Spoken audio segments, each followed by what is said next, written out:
आगे चल रही ये परीक्षाएं गाड़ी है उसमें पास हो जाते हैं, मेरे क्लास आगे बढ़ जाते हैं। पास होना क्या है। अभी हमारे भाई साहब कह रहे थे कि मैंने कहा कि भाई 30 दिन आते हैं और एक दिन सत्संग के लिए। ये मैंने ही नहीं कहा, ये कहने से क्या मतलब है, क्या मिलना है और क्या संसार में बाकी है जो मिला नहीं। संसार में परमात्मा को पाने के बाद दुनिया में कोई वस्तु ऐसी नहीं जिसकी इच्छा रह जाती है। क्यों कहा संसार में तो होता है, चाह गई चिंता गई मनवा के प्रवाह, जिसको पूछना चाहिए सोई शहंशाह। शहंशाह वो नहीं है जिसके पास बहुत कुछ है, कैसे पूछना चाहिए। इच्छा दुनिया में खत्म हो जाती है तो व्यक्ति संसार बन जाता है। इच्छाएं क्यों है दुनिया में कि हमें परमात्मा का मिलाप नहीं हुआ है। अगर परमात्मा का मिलाप जीवन में एक बार भी हो जाता है तो उससे बड़ी दुनिया में कोई चीज नहीं है। सब बातें छूट जाती हैं पीछे, उसी एक की याद में जीवन कटने लगता है। और ऐसा जीवन कट जाता है पूरे जीवन कहाँ कब कैसे क्या हुआ पता ही नहीं चलता। बहुत बार स्वामी जी ने कहा कि भाई तुम तो मेरी गोद में हो। जैसे बच्चा माँ की गोद में होता है उसे भय नहीं होता कोई चीज सामने आ जाए माँ की गोद में, ऐसे ही सदगुरु की गोद में होता है। शायद ये कोई हम समझते बातें हैं इससे क्या हो जाता है, ये बातें इनमें वास्तव में ऐसी ही बात है। संसार में सुख दुख तो ऐसे हैं, जैसे बच्चे को दुख होता है तो माँ अपनी गोद में लेकर के उसका आपस में करवा देती है। ऐसे ही संसार में हमारे कर्म भुगतने के लिए संत अपनी गोद में लेकर के हमारे दुख को भी निपटाता है। तो निपटाता है और वो निपटेंगे नहीं तो संसार से हमारा जाना नहीं होगा। तो बार बार संसार में आवागमन समाप्त हो जाए इसके लिए हम संसार में संत के पास जाते हैं। और ये कोई पहली कहानी नहीं है, वो परमात्मा अव्यक्त है। उस अव्यक्त परमात्मा को जिसने देखा तो देख करके उसने सुनने वालों की भाषा में बयान किया। भाषा क्या थी, जो सामने वाले समझते थे उनको समझाने के लिए उन शब्दों का इस्तेमाल किया। तो उसका नाम नहीं है और ये सभी नाम अच्छे हैं। बहुत दिन पहले एक बात चली, एक कोई मुस्लिम धर्मगुरु थे, उनका अल्लाह और ओम एक ही है। अल्लाह और ओम एक है, बात तो उनकी सही थी, लेकिन इतना बड़ा दुनिया में हंगामा बड़ा हुआ तो उनका अल्लाह और ओम एक है तो मजनू हम क्यों नहीं कहते अल्लाह को कहते। अब बात यह है तो नाम का झगड़ा है। आज सब लोग ओम कहेंगे तो भी परमात्मा जैसा है लगा ही रहेगा। तो हमारे कहे से हमारे नाम से तो नहीं जाता है। तो उसके गुण है, राम है तो वो सबने रमा हुआ है, चाहे राम से कहें ना कहें उसका गुण है। जैसे एक बार एक कहानी है, एक लड़की शादी हुई, ससुराल गई, उसका पति गरीब था, निर्बल मजदूरी करता था, बहुत निर्बल लोग घर पे आते रहते, ठंडपाल है, उसका नाम ठंडपाल था। उसे बड़ा लगता कि इतना अच्छा हमारा आदमी है जो आता ठंडपाल देता है। निर्बल लोग भूलने आते। एक दिन शाम को उसने अपने पति से कहा तुम्हारा नाम बड़ा बुरा है, ये नाम बुरा कैसे रख दिया। बोला हमें तो पता नहीं है, जिस नाम से लोग पुकारते हैं वही हमारा नाम हो गया। तुम इतने अच्छे आदमी हो, इतने मेहनती आदमी हो, सब तुम ठंडपाल कहते हैं, ये बड़ी बड़ी बात है। तो बोला कोई बात नहीं है, जो तुम्हें अच्छा लगे वो नाम रख लो। नाम तो हमने रखा नहीं है, तो तुम्हें अच्छा लगे तुम उस नाम से बुला लिया करो। और बोले कि हम कुछ अच्छा नाम ढूंढ के पूछ के बताएंगे। वो सुबह गई, गांव से बाहर घूमने गई, एक लड़की थी, वो कंडी बीन रही थी। तो उसने कहा इससे बोलते हैं अच्छा नाम क्या होता है, क्या नाम है इसका? तो उसने कहा तुम्हारा क्या नाम है? बोली हमारा नाम लक्ष्मी है। अरे वही लक्ष्मी कैसी कंडा बीन रही है? वो आगे बढ़ के गई तो एक आदमी था, बहुत गर्मी में भूसा ढो रहा था, भूसा का बोरा सिर पर रखे ला रहा था, बड़ा पसीना पसीना हो रहा था। अरे बोली तुम्हारा क्या नाम भैया? बोले हमारा नाम है धनपाल, धनपाल नाम है हमारा। अरे बोली भैया देखे धनपाल है, बड़ी फुट हो रहे हैं, इनका नाम भी अच्छा नहीं है। और आगे जाते गाँव में गई, आगे तो बहुत से लोग इकट्ठे थे, बड़ी भीड़ जा रही थी। उसने कहा इनमें कोई अच्छा नाम मिल जाएगा।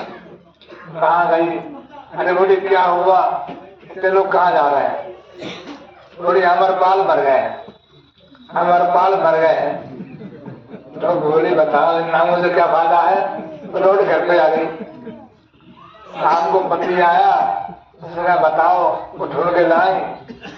तो फिर ढूंढ के लाते, हम गए तो बहुत, लेकिन देखा हमने लक्ष्मी गंडा बीनती भोटो धनपाल और अमरनाथ तो मर गए, इससे तुम्हें जंगल बात, इससे तुम्हें अच्छे हो। इसको देखो लक्ष्मी गंडा बीन रही है और धनपाल भोटो रहे हैं और अमरनाथ मरे पड़े हैं, तुम जंगल वाले अच्छे हो। कोई नाम बुरा नहीं है, नाम सब गुण से होते हैं। परमात्मा का जो गुण जिसने देखा, संत महात्माओं ने उस नाम में उसे पुकारा है। चाहे कोई नाम हो, उस अद्भुत का एक ही नाम है और वो नाम है उसका, उसकी आवाज, उसकी आवाज को सुनने का नाम धर्म है। और एक यही धर्म दुनिया के सब समाजों में था, सबकी शुरुआत यहीं से होती है। चाहे कहीं चले जाए, लेकिन लोग सब भूल गए हैं, इतना भूल गए हैं कि अपनी अपनी समाजें बना ली हैं। उन समाजों में एक से दूसरे को लड़ाने के लिए लड़ते रहेंगे लोग, तो फायदा होता रहेगा। अगर धर्म की सही समझ दुनिया को आ जाएगी तो ये मठ और मेहनती नहीं चलेगी। दुनिया में कहा है कि संत को पाने के बाद में सही रास्ता मिल जाता है, आदमी ढोंग और पागल से बच जाता है। क्यों है? ये संत मत है, सत्संग है। सत्य का मतलब है सत्य का संग है। दुनिया में सत्य क्या है? सत्य केवल परमात्मा है, जो कभी ना बदला गया ना बदला जाएगा। वो शुरू में जैसा था वैसा ही आगे वैसे अंत रहेगा। उसी एक परमात्मा को समझाने के लिए उसी परमात्मा के भेजे हुए मनुष्य के रूप में पैगंबर संदेशवाहक संत संसार में आते हैं और वो उसी परमात्मा की देख के बात करते हैं। क्यों करते हैं? उन्होंने परमात्मा को देखा है और लगता है सारी दुनिया दुखी परेशान हो रही है। बाबा सावन से बड़ी अच्छी बातें नहीं है कि भेड़े एक के पीछे एक जाती है और एक भेड़ आगे में चल जाए तो सारी भेड़ें चली जाएंगी। काल पाली है, बचाना चाहता है। हम सब संसार के लोग एक के पीछे एक आग में चले जा रहे हैं, आग में चल रहे हैं। संत आता है, हमें गोद में लेके बचाता है, बचाने का प्रयास करता है कि जले नहीं। दुनिया में संत कोई शहीद नहीं है। कई बार मुझे याद है, मैं 3 दिन सत्संग में रहा, स्वामी जी के अटा मांडा गया, उसके बाद पीलीभीत गया, उसके बाद एक गांव में और गया। बाद 3 दिन स्वामी जी ने एक ही कहानी सुनाई और वो कहानी थी जादू वाली। जादू वाली कहानी बहुत बार सुनाई स्वामी जी ने आपके लिए। एक चार थे, स्वामी जी के पास आए शामली में, जहाँ घर था स्वामी जी का, आए और उन्हें नामदान के लिए कहा स्वामी जी नामदान लेंगे। स्वामी जी बोले भाई तुम कहाँ से नामदान लेने आ गए, तुम्हें कैसे मालूम नामदान लोगे क्या होता है? सत्संग में तो कभी आए नहीं। बोले हमारी बहन है यहाँ गांव में, हम बहन के पास आए थे। कई बातें बड़ी अजीब होती हैं। बहन ने कहा कि तुम नान लेके नहीं आओगे तो हम भैया दूज नहीं मनाएंगे।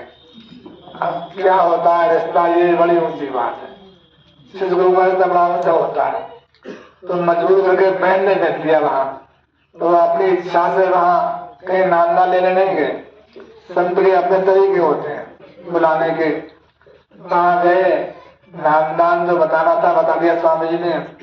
जब वो चले तो स्वामी जी बोले, भाई चौधरी साहब, जहाँ कहीं दुख मुसीबत हो तो हमें याद कर लेना, गुरु जी याद कर लेना। अब वो बड़े हंसे, अब हंसने की बात भी थी।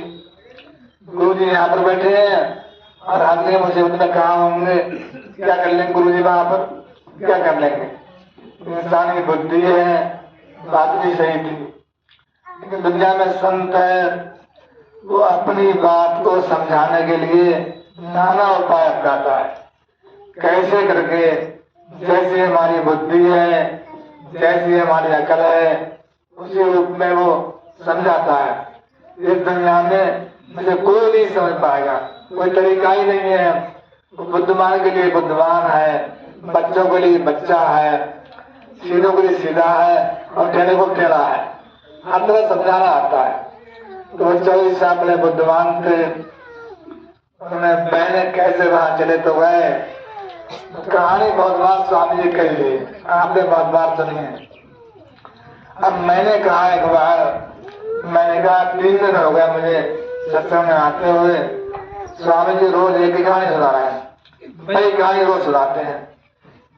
इन्हें कुछ और याद नहीं है, क्या बात नहीं। आज मैंने समय बीता, एक दिन मैं ऋग्वेद को पढ़ रहा था तो उसमें एक ही मंत्र 21 बार आया है। तो मैंने सोचा और जाना, मैंने कहा बताओ क्या आवश्यकता है ऋषि को बार बार वही मंत्र दोहराने की। मंत्र है मगवानम इंद्रा, और मगवानम इंद्रा, ये मंत्र वेद में 21 बार आया है। बात क्या होती है, जब संत कोई बात को बार बार कहते हैं तो कहानी नहीं है, वो रहस्य सच्चाई है। तो कहानी कह के 24 साल वाली स्वामी जी का संदेश था कि गुरु तुम्हारे साथ है, तुम जहाँ जहाँ जाओगे वहां साथ है। वो पैसे नहीं मान जाते, उन्होंने उनकी कहानी सुना के हम समझा दिया। 2-3 बातें खास स्वामी जी ने कही। एक अपने जीवन में उनकी अपनी कहानी थी, हरदोई के ट्रांसफर वाली बात, कि वहां वो जाना नहीं चाहते थे। बहुत बड़ी कहानी है, कई बार सुनाई है स्वामी जी ने। तो उसको समझाया ये कह के, संत हमारे जीवन में आए हुए कर्मों को टालता नहीं है, भुगतवाने के लिए तरीके बना देता है। कैसे हम आराम से सहन कर सके। गुरु कुम्हार शिष्कुंभ है, गड़गड़ काले खोट, अंदर हाथ सहारते बाहर वाहे चोट। एक छोटी सी बात है और बहुत बार कही जाती है, एक कोट बड़े मान ले आप। कहा जैसे कुम्हार बर्तन को बनाता है, मिट्टी लेके आता है तो बाहर से ठोकता भी है और अंदर से हाथ भी लगाता है। अब दोनों बातें हैं, अगर ठोकेगा नहीं तो मिट्टी मिट्टी ही रह जाएगी, उससे कुछ बनेगा नहीं, कोई उसका मूल्य नहीं होगा। और अंदर हाथ नहीं लगाएगा तो मिट्टी टूट भी जाएगी, टूट जाएगी। तो ऐसे ही गुरु के आपके बीच एक रिश्ता है, वो बाहर से ठोक पीट के हमें ठीक करता है और अंदर से हाथ लगा रखता है, कहीं आप टूट ना जाए, कुछ आपको हो ना जाए। बड़ी छोटी सी बात है जीवन में, अगर आपके समझ में आ गई, संसार में कुछ भी नहीं है। एक काम दुनिया में है और एक कदम संसार के पार है। लेकिन पता नहीं हम क्यों संसार में बार बार दुखी, बार बार परेशान, बार बार की हाय हाय। मैं समझ नहीं पाता कि 80 साल स्वामी दुनिया में रहे और हम लोगों को समझा के सिखा के बहुत कुछ बता के गए, फिर भी वही बात रही है, आज भी वही हाल है। मेरे पास जो समय, जो शक्ति, जितना मुझसे हो सकता था प्रयास किया कि आपको स्वामी जी की याद दिला सकूं। माफ करना, मेरा कोई और काम नहीं है, ना मुझसे कोई और काम होगा। जिस काम को स्वामी जी नहीं कर सके उसे मैं कैसे कर सकता। लेकिन कोशिश की मैंने एक बात की जो मुझसे हो सकती थी। क्या कोशिश थी? एक बार स्वामी जी ने भोजीपुरा में एक बात कही, बात तो आपने सभी ने सुनी थी। उन्होंने कहा कि संसार में सब धर्मों का शब्दकोश है, इस्लाम का शब्दकोश है, कुरान से सारी बात समझ में आती है। ईसाइयों का शब्दकोश है, बाइबल की एक लाइन से पूरी बात समझ में आती है। सिख धर्म है, गुरबाणी, गुरु ग्रंथ साहब में हर एक लाइन में पूरी बात होती है। लेकिन कोई हिंदुओं का शब्दकोश नहीं है। इनकी बात के लिए बहुत लंबी बात कहना पड़ती है। पूरी कथा आप सुन ले, कोई मतलब ही नहीं है। क्यों 4 दिन सुनो, 7 दिन सुनो। अभी मैं आजकल वाल्मीकि रामायण में पढ़ रहा था, भाई मनोज से मैंने मंगाई और पढ़ा तो मुझे ये लगा इससे पहले बच्चे खेलते थे पानी में, ककड़ी किसने किसे लगाई, उसने उसे लगाई, उसने उसे लगाई। उस रामायण में यही है, किसने किससे कही, किसने किससे कही, उसने उससे कही। मैंने तुमसे कही है, तुमने और से कही है, और ने और से कही है। सारी सुनी सुनाई बातें। महाराज जी ने एक बार कहानी सुनाई। एक बार महाराज जी ब्यास से जा रहे थे, ब्यास से लाहौर जा रहे थे और ट्रेन में बैठे हुए थे। अब जहाँ लोग बैठते हैं तो बात तो होना जरूरी है, कुछ और बातें शुरू हो जाती हैं। एक आदमी ने बात शुरू कर दी कि अभी जो है डेरा बन रहा है ब्यास में, इस बाबा के पास में नोट छापने की मशीन है, बाबा के पास नोट छापने की मशीन है। दूसरा बोला, अरे हाँ ठीक कह रहे हो, मैंने भी देखी है, मैंने देखी है। अब तीसरा बोलो, अरे बाबा भी पकड़ गया, मशीन पकड़ गई, बाबा पकड़ गया, मशीन पकड़ गई, मेरे सामने टक मिला दी है मशीन बाबा के लिए। अब बताओ, महाराज जी वहां बैठे हुए थे, वो वहीं से आ रहे थे। तो बात क्या है, जब आदमी झूठ बोलना शुरू करता है तो झूठ को गवाह ढूंढता है। गवाह के उसने कहा है, उसने कहा, उसने कहा है।